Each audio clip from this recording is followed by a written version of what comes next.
I want to thank Senator Cassidy for his leadership on HELP and his leadership on this issue with the letter that I joined and probably several of us joined. Well, I think Senator Cassidy has done a good job of setting out the dates, the missed obligations that the Department of Ed has repeatedly pushed back, filled with glitches. One glitch that they are supposedly trying to fix is the glitch that would have resulted in less monies available for federal aid because they did not account for inflation. Imagine this administration who's have all this inflation and they don't account for it in the cost of going to college. It's when we passed this, I remember too, Lamar Alexander just really pounding this, saying how difficult it is for parents and for students.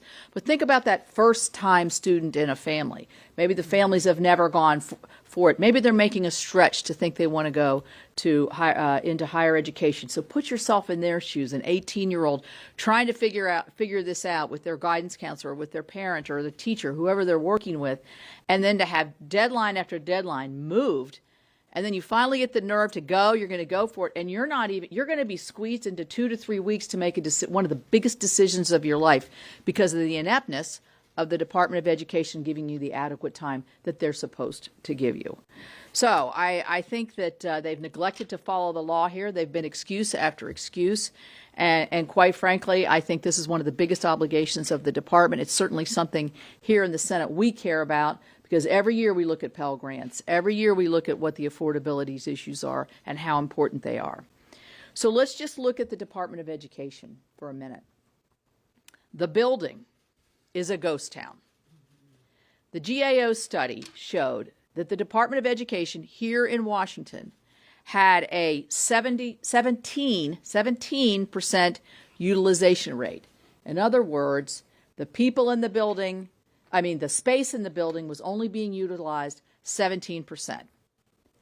You have a major mistake developing on a 3-year problem on the FAFSA. Now, I know I problem solve best in person. I know I problem solve best when I have my team around me. We talk through the issues. The Department of Ed hasn't even called their people in to the main office here in Washington, D.C., and now they've got mud on their face, and they're trying to make excuses that they didn't have resources, they don't have time. I'm sorry. There's no excuse. It's a priority for us. It should be a priority for them. Get people back to work. Fix this now. And also, in their announcement, they said, the announcement they made yesterday that Bill talked about, they said, well, it could be March or it could be later in the spring. They never committed to a date here. So with their history, I think Chancellor Sarah Tucker in West Virginia is very concerned. Is it March 1st? Is it March 15th? Is it April? Is it May?